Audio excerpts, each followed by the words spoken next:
Hello, and welcome to Men in Hoodies, the show for all things sports produced by AHSTigerLife. Thanks for joining us today. Grab your hoodie and let's start the show.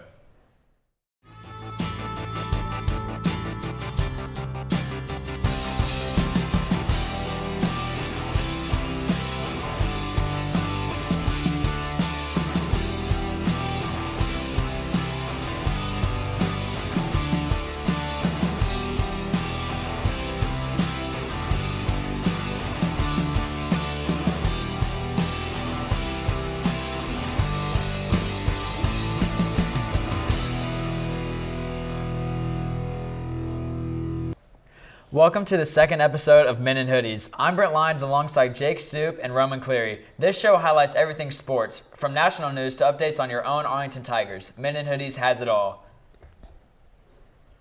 If you are even a mild sports fan, you know we are nearing the beginning of March Madness. Teams are making their final case to be included in the field of 68. Today we'll be discussing some of those on the bubble teams as well as our conference championship predictions from the top conferences. And today we're going to start out by talking about who we think is going to be in and who we think is going to be out. One team from each side. Roman, we're going to start from you. What is a team that you think is on the bubble that will ultimately be in the field?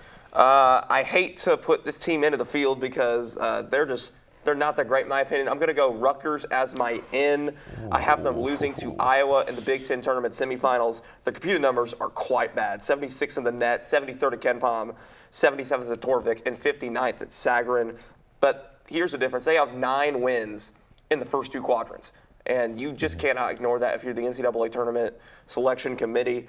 They have 2 quad 3 losses, 1 loss in quadrant 4, but 9 quad 1 wins, quad 2 wins. That's just really, really impressive. My out, unfortunately, is going to be SMU, a team that I really, really like. Have them losing to Memphis in the AAC tournament semifinals, 49th in the net, 57th at Ken Pom, 53rd at Torvik, and 43rd at Sagarin. They have 5 wins in the first 2 quadrants and 1 loss each in quadrant 3 and quadrant 4.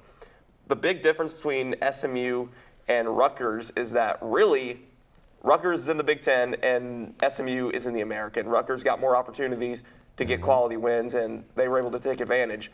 And that's why I ultimately have Rutgers in the field over SMU. I don't think there's enough room in the field for both of them, but I will tell you this. I like SMU a lot, and I think they can go win the NIT. I really believe that. I think they're that good. Mm-hmm. What about you, Brent? Well, I'm going to say the same team that is going to be out of the field for me. I'm going to say SMU. I feel like it's going to come down to probably a game with them in Memphis, and I feel like Memphis is on the hot streak right now, so I feel like they're going to get it done, and that's going to put their season in the hands of teams like you said, like Rutgers, Indiana, Michigan, teams that still have a whole conference to play and are playing better teams in their conference tournament, so they're going to have better opportunities to boost their resume in their conference tournament while still winning games. But on the inside of the bubble, I do have Indiana. I feel like Indiana, they've kind of struggled at the end of the season, but I feel like that Michigan-Indiana game is going to be a really, really, really good matchup for them. And if they get it, they're in. I don't need to go into all the analytics, I don't think, on why Indiana should be in. Like, they have good players. They have an All-American caliber player in Trace Jackson-Davis. Kind of struggled towards the end of the season, but they picked up those wins, especially in a conference like the Big Ten when you need to pick up wins. Being towards the top half of the conference means that you've got it done in some form or fashion. So they have the resume in a way to make a case for the NCAA tournament. That's why they're on the bubble.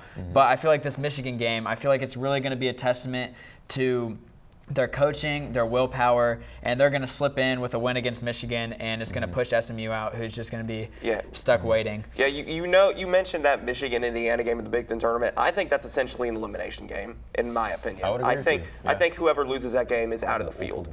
But in Michigan, they got better computer numbers. They beat Indiana 80-62 earlier on in the year. So I do have Michigan winning that game, getting into the field. But Jake, who do you got? See, that's where I disagree with you. I think Michigan's in no matter what. They have the resume. When you're looking at Joe Lunardi's projections, he has them in the second team in the last 4 buys. That is essentially, it gives you a lot of comfort, gives you a lot of room to work with for Michigan. And an Indiana loss would be a quad 1 loss, which is not terrible, and Michigan already has a bunch of quad 1 wins. So I think no matter what, they're the 8th seed in the Big Ten tournament. I think they're going to be fine if they win or lose. If they win, they're in. If they lose, I think they barely make it, probably a play-in game. Out would be Xavier for me. They're in the last four in currently. They're the 8th seed in the Big East.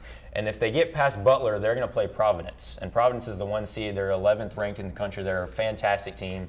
So either way, I don't think this team will make it even close to the semis. I think Xavier's hopes are all about out. But as we go into the next part of the show, we're going to be talking about conference championship predictions. We're going to start out with the AAC. Let's breathe through these quickly. Roman, who do you have winning the AAC? I'm going to take Memphis to win the AAC tournament. I think they were the most consistent team down the stretch. They're the most talented team. I think they're the team that's best built to win a conference tournament. They're 35th in the net, 27th at Ken Palm, 20th at Torvik, 26th at Sagarin. This was a team that was 69th at Ken Palm just a little over a month ago, and now they've taken this big jump. They have really been the hottest team probably in the country heading down the stretch, and I have them winning the American, getting the auto bid at the NCAA tournament. Okay. Yeah, I'm going to ditto Memphis. They definitely have the most talent. I mean, we knew that at the beginning of the year when they were the second highest recruited rating in the country. They've still kind of fallen short of their expectations, but as of late, they have definitely stepped up their game, and they've definitely shown why they should be in the field of 68, and I feel like it's going to be close. It's going to be a really great game. It's probably going to be, I think it's going to be game of the year for the AAC, Memphis versus Houston, but I'd take Memphis, especially if Imani Bates plays. So. Yeah. Well, I also have to take Memphis, but I disagree with you on one point. I think if Memphis and SMU were to play in the semis, I think that's going to be a better game than the Memphis-Houston game. Why? Memphis has beaten Houston on its home floor. We destroyed them when they came to the FedEx Forum. But SMU, they've always got our number for whatever reason. So I think Memphis is going to win the conference. I think they will beat Houston, but I think the SMU is going to be a bigger game. Moving on to the Atlantic Coast Conference, Roman, or actually no, we'll start with Brent. Who do you have winning the ACC? I feel like the ACC has had a really down year. So besides Duke, you can't really point out a team that could kind of upset because there's a couple good teams, but there's not really a clear favorite outside of Duke. I am going to take Duke to win the conference tournament. That's kind of an obvious pick, I feel like, for most of us. But look out for Wake Forest, and I actually think Virginia. Look out for them to maybe make a splash in the tournament. Virginia is on the lower side of the bubble. They're around. They're not towards the top, but they're on the outside, but they're just kind of hanging around. Wake Forest is in. They're going to need a couple wins to look for them to make a splash, but I have Duke. So. Yeah, Duke is going to win the conference tournament pretty easily. I think the only team that's really got a chance against them is North Carolina. Duke's just significantly more talented. They're by far the best team in the ACC. Like Brent said, it's a really down year for the conference. I think Duke will run through the tournament, get the auto bid to the NCAA tournament. Okay. I think North Carolina, though, does obviously get it as an at-large. Okay. I disagree with both of you. I'm going to have to take the Notre Dame Fighting Irish. Why? They're led by their senior forwards, their senior guards. They are a good team. They've only lost 4 games since mid-December. That's 3 months. They've only lost 4 games in an ACC that has its down year, but is also a very good conference in general. I'm going to have to go Notre Dame. I think if they were to play North Carolina or even Virginia, I think they're taking the dub. That's a hot take for sure, but it's just what I think. Another thing about Duke is that they're also going to be really frustrated coming off of losing Coach K's final home game. I think it's going to be some added motivation for them, so that gives me extra confidence in them winning the ACC tournament. Maybe so. We'll move to the Big 12. I'll start with this one. I've got Kansas beating Baylor in the championship. I had to go against Baylor because Kansas has had his up and downs. But they're consistently a good team. Abaji is dropping 20 a game since January. This guy's insane. He will lead them to this win. I guess I just have to continue being the Baylor guy on here. I mean, you guys picked Texas over Baylor on our last episode. I'm going to pick Baylor here to win the Big 12 tournament with relative ease. They are far and away the most efficient team in this conference if you look at the numbers. 3rd in the net, 4th at Ken Palm, 3rd at Torvik, and 3rd at Sagarin. What Scott Drew has done here once again has been unbelievable, and I think they can win the national championship again. I think they're that much better than Kansas. I'll take Baylor to win the Big 12. Well, I'm going to agree with Jake and disagree with Roman in more than one way. I have Kansas winning the conference, but I don't even have Baylor making the championship. I think Iowa State's going to pull it out. Iowa State will get second, beating Baylor. Iowa State has senior guards leading them. Isaiah Brockington, the transfer from Penn State, great guard. He averages around 17 points a game. He's one of their lead key seniors this year. I think that he's going to have a monster game. Help them beat Baylor. Secure Iowa State's March Madness hopes as they've kind of started to go on a down streak, but Kansas will win the conference. But Baylor, I think you guys don't understand just how good Baylor is. I do. In the Big 12, they have 18 wins in the first two quadrants. I think 11 of those being in quadrant one. I think you're forgetting a very major and key stat that is proven over time, and that it's March. So it doesn't matter what you say about stats or anything. Any team can win. It doesn't matter at all. It's March. Baylor has beaten more quality opponents than anyone in the country. Well, they are good, and a lot of those quad one wins came without their best player, who's averaging 20 on the season. So that's a good thing about Baylor. Moving on, let's breeze through these quickly. We've got the Big East. Roman, give me a quick take on who you think's going to win the conference. I think Villanova will run through the Big East tournament, win it with relative ease. They're 6th in the net, 10th at KenPom, 9th at Torvik, and 11th at Sagarin. They're just the most efficient team. They have the most experience. I think they have the best coach in Jay Wright. I'll take the Wildcats to get the auto bid. Okay. Villanova always tends to fall in these moments, typically losing games in the Big East. They win it a bunch of times, but sometimes they slip up because they know that they're going to the tournament. I have Providence winning easily. Okay. So, yeah. I've got Villanova. They have the experience. They have Colin Gillespie back for like his 5th year. He's been playing well. Conference of the Year, Player of the Year in the conference candidate. I like this team. You said they slip up, but Jay Wright won like Coach of the Year for all sports because of his consistency in the tournament. So I'm going Villanova over Providence in that game. Big Ten, for me, I'm going to go first. I got Purdue over Illinois. In this game, I think Purdue is just so stacked. No one in the country, talent-wise, can match up with Purdue. They've had some inconsistent times, but their talent is so good. I think it'll fall in place here in the tournament. For me, it came down to 3 teams, those being Purdue, Illinois, and Iowa. And they have similar analytics, similar computer numbers, so it really came down to the head-to-head matchups in the regular season for me, and Purdue matched up the best in those. So I'm going to go Purdue to win the Big Ten tournament. Their offense, I think, is really well built to win something like a conference tournament. If they can get on the run, I don't think a ton of teams are stopping them. So, yeah, I'm going Purdue in the Big Ten tournament. Well, you mentioned the team that I had winning and the 3 that you were considering, and I'm going to go with Iowa. I think Keegan Murray is playing insane. Okay. He's had really good games against these teams when they've played in the past. Not as good talent-wise as they were in the past years, not as good talent-wise compared to other teams in the Big Ten tournament. But Iowa is a really, really good team, and I think Keegan Murray leads them to a Big Ten title. Okay. Roman, he got in the Pac-12. Arizona, I don't think there's much discussion in that. UCLA can maybe compete with them, maybe USC, but Arizona, they're 2nd in the net, 2nd at KenPom, and 2nd at Sagarin. They are clearly the 2nd best team in the country besides Gonzaga.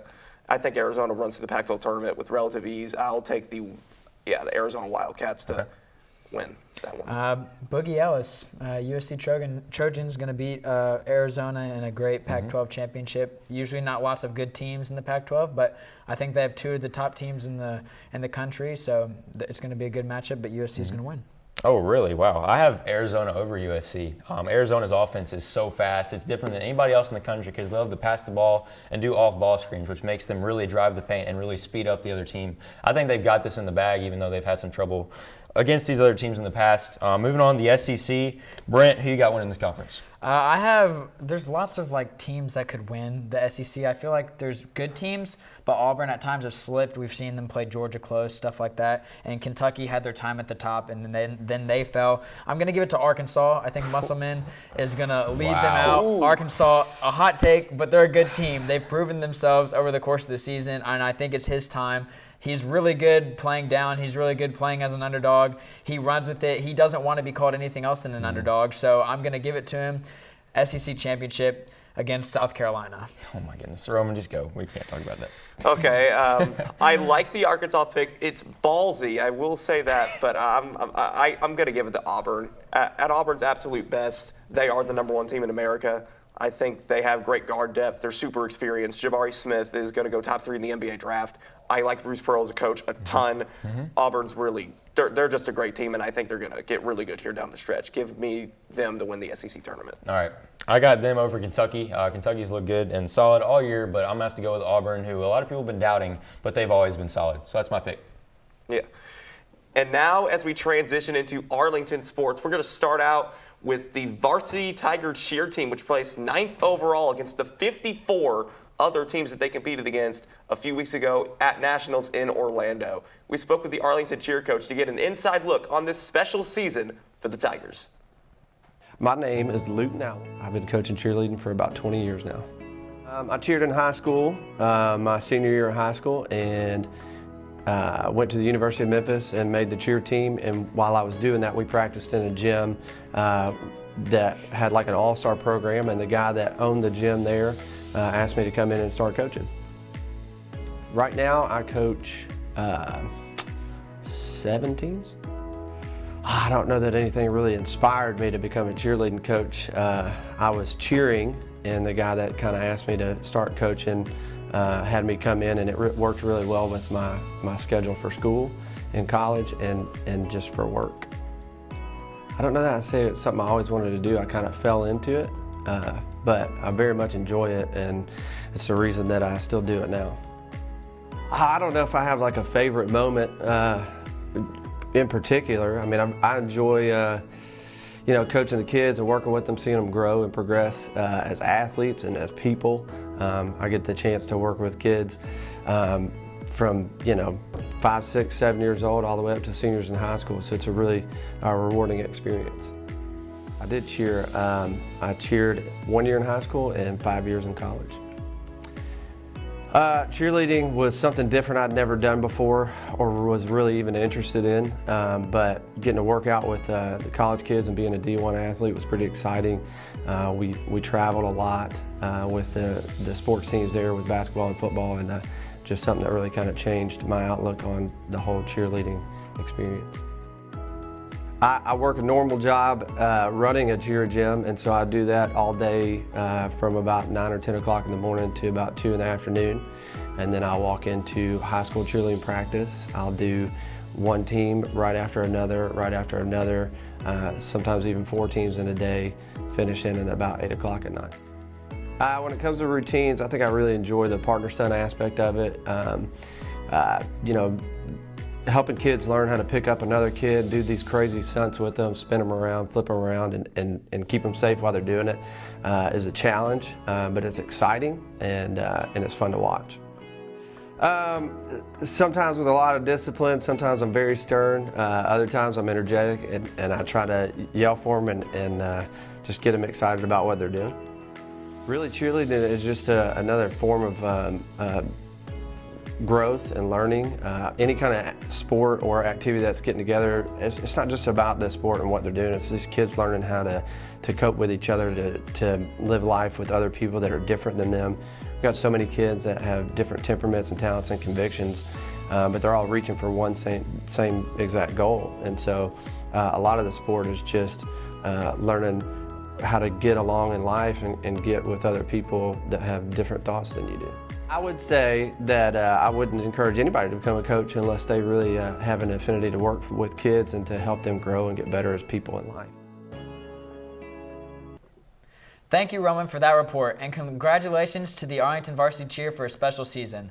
We now transition to Jerren White for a season recap of the Arlington Tigers basketball team. Yo, what's up, Tiger fans? My name is Jerren White, and I'm here to update you on your Lady Tigers. Our Lady Tigers have been on the hunt for a ring, smashing through their opponents with sheer willpower. Lindsey Long and Brittany Wells have been the driving force of this playoff run. Against Carterville during the semis, the Tigers thought their season was over until Lindsey Long clutched a game-winning three-point floater to advance the team to sectionals, where Taylor Debris cashed some clutch free throws to advance our Tigers into the next round against Northwest. And I bet you already guessed the outcome. Your Lady Tigers brought home another win, beating Northwest Vikings 49-43. Then March 9th, sadly, our Lady Tigers were sent home by Beach High School to end their playoff run. That's it, Tiger fans. Until next time. Thank you, Jerren, for those season recaps. Congratulations, Tigers, on a successful season. Our very own Jake Stoope sat down with Coach Hinders, the head coach of the Arlington track team, to give us an insight on his season upcoming. Welcome back to the second episode of Minute Hoodies with the second episode of Coach's Corner. We are here with Coach Hinders. Good to be with you today. Thanks for having me, Jake. So he is one of the track coaches for this spring, and we're going to ask him a couple questions. So the first question is, with this upcoming season, what do you plan to change that's different than last year that will help your team make it further than before? Well, one of the things we made an adjustment for this year was getting some more coaches. It's been an issue, but that's kind of how I came to join Arlington High School, was coaching vacancies. But we have now built up a staff. We got pretty much every event covered, including pole vault this year, which is outstanding. That's a very unique niche sport, and I know a little but not a lot about it, and thank goodness we got Coach Mooneyhan on board this year doing that. We have Coach Dudley helping with the jumps and the sprints. We have Coach Mitchell also helping with jumps and sprints, and then Coach Harris and I kind of, oversee all of it. But we have a lot more help this year, which should directly translate into the athletes getting the attention they need, being a lot better, and we're looking forward to seeing what they can do. Yeah. Second question. We know that this year is a rebuilding year for Arlington track for at least one of the parts of track. Do you want to talk about that one part that definitely needs the rebuilding? And with that being said, what runners do you think will be standouts for both the distance and the sprint? With any sport you lose athletes. It's odd to use the term rebuilding because you hopefully are reloading. But last year we had a brand new runner that never set foot on the track before, and he came out of basketball and ended up almost winning the state title in triple jump. He ended up finishing second, but you never know what you're going to get. So we're hoping we get some diamonds in the rough like that as well. But the sprints seem to be going all right last year and this year. A lot of those people returned, but we did lose some. We got to fill in those holes. And, we will take our early season meets and try to figure out who is going to fill in those holes left by the outgoing seniors and who can hopefully replicate what they were doing last year. What work ethic have you seen in your runners so far? Well, I tell you what, with the weather the way it's been, the fact that they even show up tells me a lot. It has been, you had your good days, and when it's been bad, it's been bad. I mean, the distance runners were out there doing a workout. It was 24 degrees outside. Even I was complaining, and I was fully bundled up, so I can only imagine them. You got the sprinters out there, they're working hard. A lot of them have come straight from football or from other sports. I mean, no downtime, straight into track. When swim season wrapped up, we got a couple of them that came straight from the pool onto the track. So it's good to see that dedication out of all of them. So I'm looking forward to seeing how that pays off, because they have gone through the ringer with this off season, and it's time to see what they can do. Yeah, so what if you had to highlight one thing, what have y'all been working on to prepare for the season, and what have practices looked like? What has been, the vibe of the environment? Most of what we've done is conditioning, just getting in shape so our bodies can handle what we're about to do to them. So as far as sprinting is concerned, lots of weightlifting, lots of longer sprints, more repetition in sprints to get them ready for the shorter, faster, more explosive sprints. In distance running, we have just done a lot of boring, long runs. Done a weekly, what's called a tempo run, where they actually test the waters to see what they can do for 4 miles.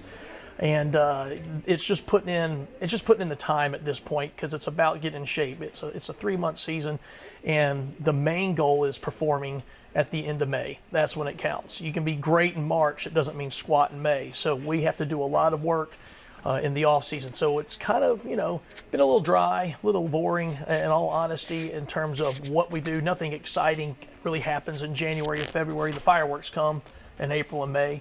When we really shift up, what we're doing, changing it up. We'll get some faster workouts, some more explosive workouts. We'll be working on relay exchanges, and we'll do harder workouts for the distance runners, and you'll start seeing times drop, and that's when it gets fun. Yeah, and as you talk about looking forward to the end of May, what are your goals for this team? What are your ultimate goals by the end of the season? Last year I was, with the crazy year that was the COVID season, I was impressed with how many runners went to state. Like I said, we had Jamel Powell out of nowhere qualify and almost win the triple jump. But you had other surprises. Gabe Torres, he came out there. We knew he was good, but by the end of the season, when May rolled around, he was one of the best, in the state. Not like just this area, but the state. And that happened over the course of the season. Anne Marie has been dominant in this area for a few years now, and she's just going to continue it probably this year. We got some distance runners that have shown a lot of improvement from last year to this year already. And I would like to say we send twice as many people to state this year than we did last year. We had a botched relay exchange last year. Otherwise, we would have gone to state for the guys in one of the races. And I know they're kicking themselves, and they're not going to botch that relay again this year, and they'll go this year. So, should be a good showing. Well, yeah, thank you to Coach Hinders for this interview. We're going to go back to the desk where we have Brent Lyons introducing us to the top 5 highlights. Thank you, Jake, for that special report with Coach Hinders. Now we're going to kick it back over to you for our top 5 highlights. Yes, as Brent said, we're going to go to our top 5 highlights from both games in the district championships.